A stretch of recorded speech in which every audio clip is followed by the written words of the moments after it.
25 aprile è la festa della liberazione d'Italia dal nazifascismo ed è la data più importante per la storia d'Italia, che poi ha portato alla nascita della nostra Repubblica democratica e antifascista.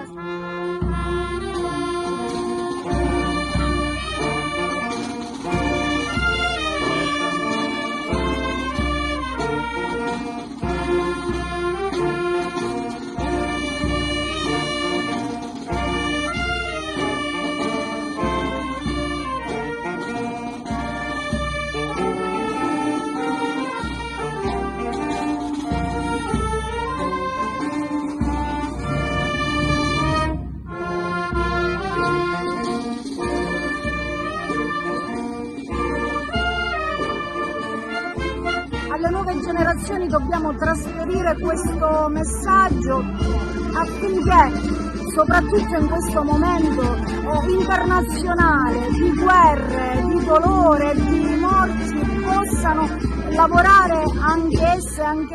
affinché